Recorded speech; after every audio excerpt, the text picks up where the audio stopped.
Quite recently, Mercedes launched a new generation of their GLE SUV. GLE means the SUV on the E-Class platform, so it's, as you'll see here, a pretty large vehicle. 4matic all-wheel drive certainly helps.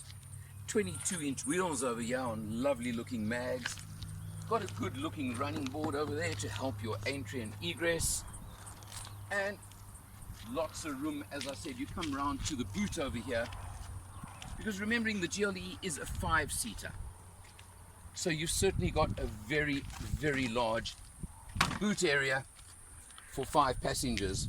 Beautifully finished, lots of space. Obviously you can drop seats as well if you really wanted to load it. And of course you've got little touches like pressing the button to close the boot.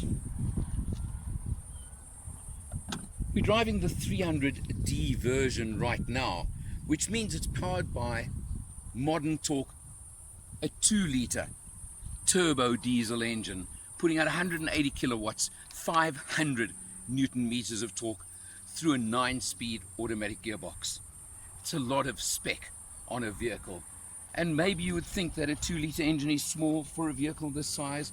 Let me tell you, it lacks for nothing in every respect. And we'll look inside and you'll understand what I mean. To give you an idea of the size and space in the vehicle, I'm obviously in the back seat. This is stretch out limo style legroom in the back. Driver's seat set for myself. There is so much space, it's unreal. And of course luxury leather trim. You've got aircon vents over there, of course. You've got USB for rear seat passengers, which I think is a nice little touch, of course, for the family down over there as well. So it's got all the neat touches that you'd want. LED lighting up above over here. All these little things that add up to, of course, a luxury spec vehicle. And this one is in every respect. As always, let's start on the interior by showing you the figures that count. We've done 549 kilometers so far on this test, averaging 9.3 liters per 100. Largely town driving, largely commuting duty, so I've got no complaints. Of course, you've got the standard new style Mercedes where you simply use these scroller buttons on the steering wheel, and that of course changes your displays as easily as that. It's really very easy, very simple.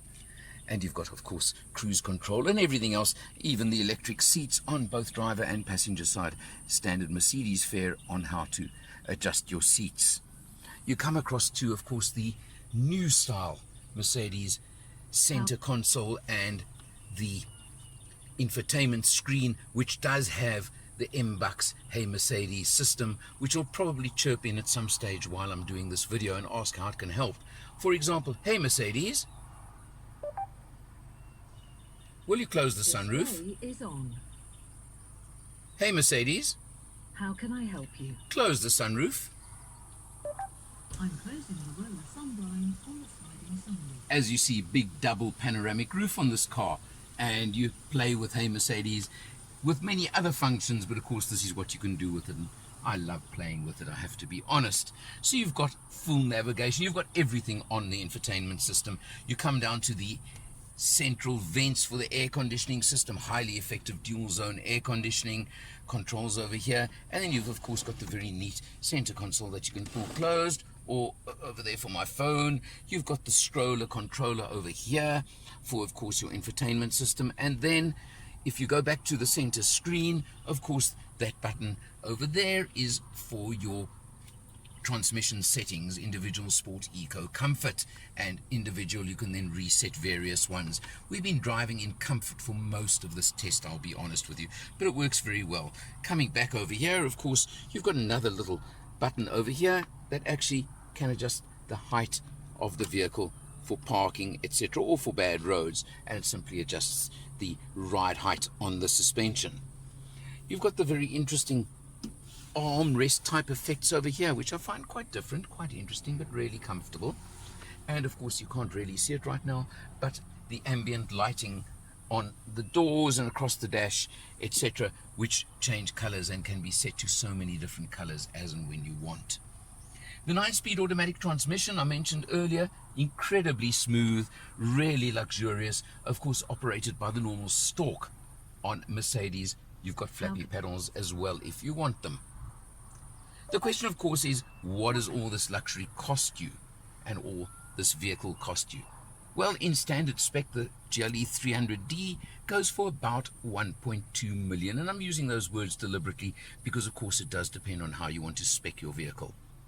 Options are endless, as always in these cars, so it's really up to you. You do get a full maintenance plan for 5 years, 100,000 kilometers included in the price. A luxury vehicle, a treat to drive, incredibly smooth, incredibly comfortable. Yes, BMW's X5 is in the same category, the Jaguar F-Pace, Audi's Q5s, bigger ones, they're all in the same category and they all have their merits. But I certainly have to say I enjoyed this test. The engine has been more than adequate, even though one may have thought the 2-litre could be a little bit underpowered. There is the 400D 3-litre version available if you really want it. Overall, you're looking for a largish luxury SUV? This one better be on your shortlist. For Motor Matters, I'm Eleanor, and I'll see you next time.